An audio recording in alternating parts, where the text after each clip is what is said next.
Fico feliz que estamos juntos novamente e que temos mais uma vez essa oportunidade de deixar de lado o lixo dos erros e recuperar essas páginas formidáveis, esquecidas, censuradas e exiladas da sociedade do nosso povo. Não fazemos isso para perturbar ninguém, não fazemos isso para acusar ninguém, fazemos isso com um único objetivo declarado: ajudar este povo a se tornar a noiva de Cristo. Hoje, algumas novas páginas censuradas. Materiais de 1888, página 1126. Eles serão questionados no julgamento. Quem lhes pediu? A vocês, para se levantarem contra a mensagem e os mensageiros que enviei ao meu povo com luz, graça e poder? Por que vocês se rebelaram contra Deus? Por que bloqueiam o caminho com o seu espírito enganador? E então, quando veio prova após prova, por que vocês não humilharam seus corações diante de Deus para se arrependei-vos por terem rejeitado a mensagem de misericórdia que lhes enviei?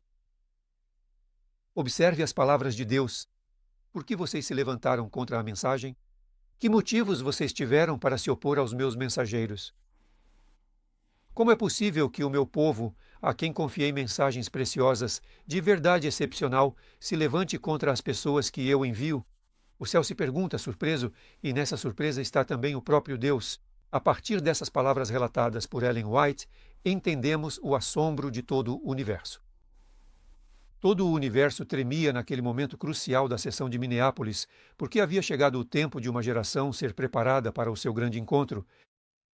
Na mensagem dos irmãos Jones e Wagoner, naquele pequeno começo em Minneapolis, estava, como dizia uma testemunha ocular de prestígio: irmãos, aqui a grande luz. Portanto, não são meros adesivos, assentos das nossas mensagens, uma melhoria da verdade adventista, uma nova nota mais triunfante da trombeta adventista. Não, não, não. Aqui está uma mensagem muito preciosa que teria levado o povo exatamente ao seu destino glorioso. Moradas de Deus pelo Espírito. Com aquele povo, Deus desejava imediatamente, nos anos seguintes, se tivessem aceitado a mensagem, fazer aquilo que prometeu em Ezequiel: serei santificado em vós diante dos olhos dos homens.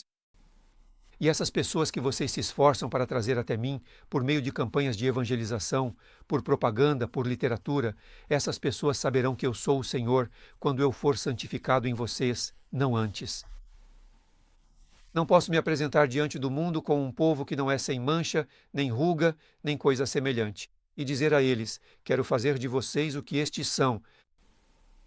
Com esse povo, laodiceano, miserável, infeliz, pobre, cego e nu, o universo não pode se apresentar diante do mundo. O que mostrar a eles? O que fazer com eles? Vamos lá, vocês querem que eu faça de vocês o que estes são? Miseráveis, infelizes, pobres, cegos e nus? O que devo fazer com vocês? Não? Todo o universo tremia naquele momento. E se perguntava como isso era possível. Vocês, líderes, eu coloquei vocês naquela posição para agora se levantarem contra os mensageiros que eu enviei. Esse algo é inacreditável. E também esta pergunta: por que vocês bloqueiam o caminho com o seu espírito? Enganador? Quer dizer, vocês nem percebem que estão em Laodiceia, que têm um espírito enganador que controla seus corações, que não sabem que são miseráveis, infelizes, pobres, cegos e nus. E com esse espírito vocês bloqueiam o meu caminho. Por que vocês fazem isso? Então, o Senhor perguntou diretamente, pessoalmente a essas pessoas. E a resposta deles foi: vamos fingir que não ouvimos e fazer de conta que não escutamos o que ele nos diz. Até hoje temos exatamente a mesma realidade. Outra página se encontra na Carta 14 de 1889, também logo depois. No entanto, faz uma descrição do povo de Deus em cores muito, muito vivas. Deus deu alimento ao povo no tempo certo. Ou seja, eu trouxe para vocês exatamente o que precisavam neste momento. Mas eles a recusaram porque não vinha pelo caminho e da maneira que eles queriam. A mesma discussão que já tivemos. Canais não convencionais. Se não vem pelo caminho que queremos, não aceitamos. Quem és tu, Senhor, para nos propor isso através de dois desconhecidos? Queremos que venha pelo caminho oficial. Os irmãos Jones e Wegener apresentaram ao povo uma luz preciosa. Mas os preconceitos e a incredulidade, o ciúme e a má suspeita bloquearam a porta dos seus corações, de modo que nada pudesse entrar vindo desses irmãos. Você percebe o que havia no coração dos líderes de Battle Creek? Preconceitos, incredulidade, ciúme, suspeita, maldade. Nós as vemos muito claramente em nosso tempo. Ciúme, suspeita maldosa, incredulidade. Exatamente as mesmas características de caráter que aqueles irmãos tinham naquela época. E então isso continuou. Assim também foi a traição, o julgamento e a crucificação de Jesus. Tudo isso passou diante de mim, ponto por ponto. O espírito satânico tomou o controle e influenciou poderosamente os corações humanos, que se abriram para dúvidas, ódio e ira. Tudo isso predominava naquela sessão. Fui levado às casas onde estavam hospedados nossos irmãos, onde vi muita discussão e sentimentos, excitação, comentários ásperos e cortantes. Os servos que o Senhor enviou eram caricaturados, ridicularizados e colocados sob uma luz zombeteira. Depois os comentários passaram a ser sobre mim, e a obra que Deus me deu para fazer era tratada de qualquer jeito, nada lisonjeiro não. Pobre irmão White. Sim, a obra que Deus me deu para fazer era tratada de qualquer jeito, nada lisonjeiro não.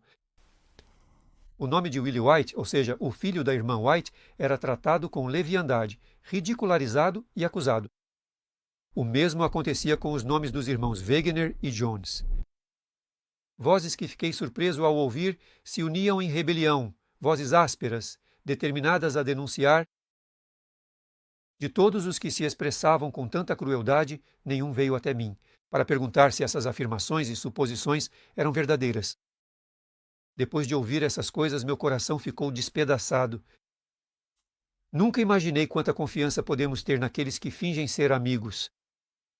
Quando você fala, o espírito de Satanás encontra entrada em seus corações. Pensei na crise futura e em sentimentos que não consigo expressar em palavras. Eles me derrotaram. O irmão entregará à morte o próprio irmão? Pensei na crise futura. Quer dizer, esta irmã, esta que estamos vivendo. O irmão entregará à morte o próprio irmão.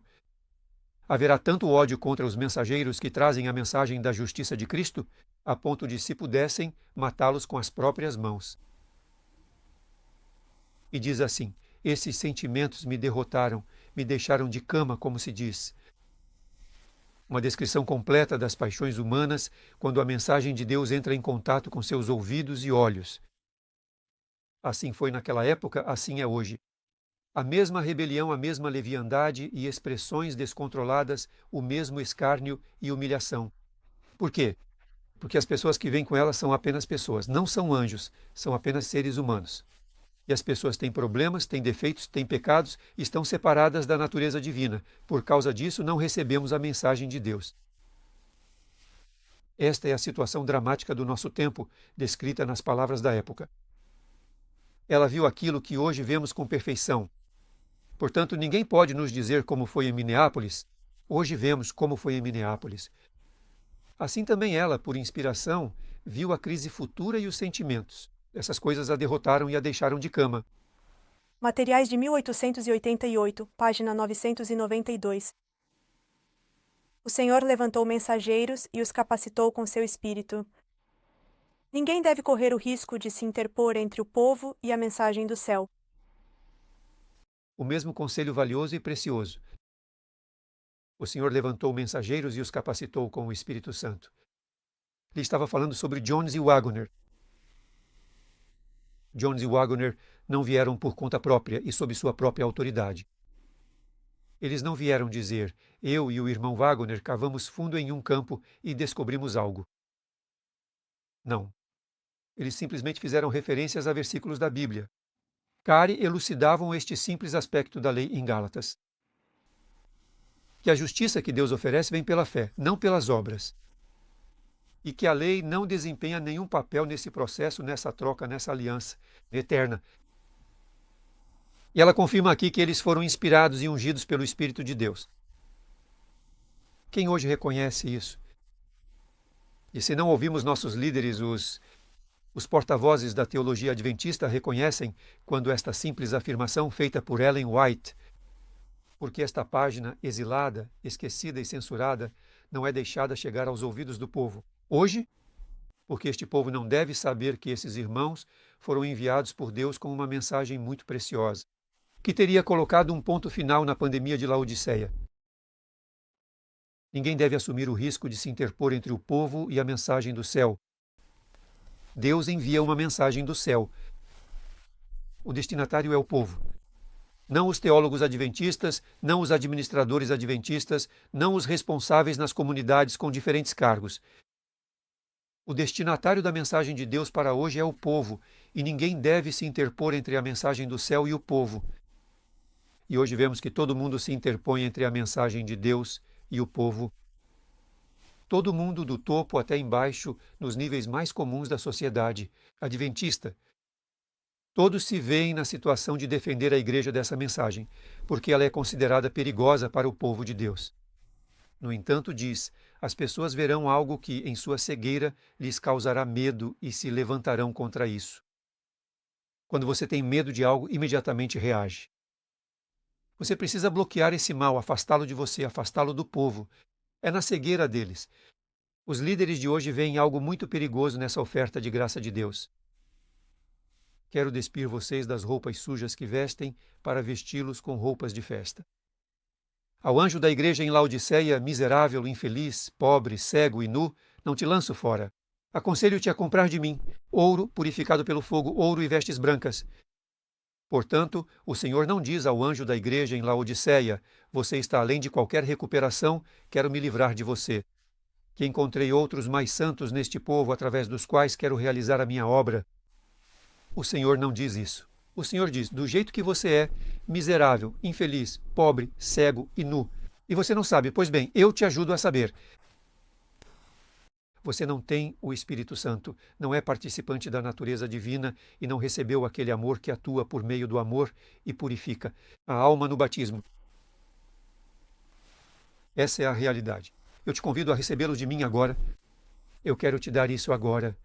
Por isso bato a porta denominacional desta igreja para lhes trazer estes dons preciosos, sem os quais vocês não conseguirão levar o Evangelho até os confins do mundo e concluir a obra de Deus de forma alguma. Essas foram as páginas de hoje. Fico feliz por participar desta operação de andar pelos escombros.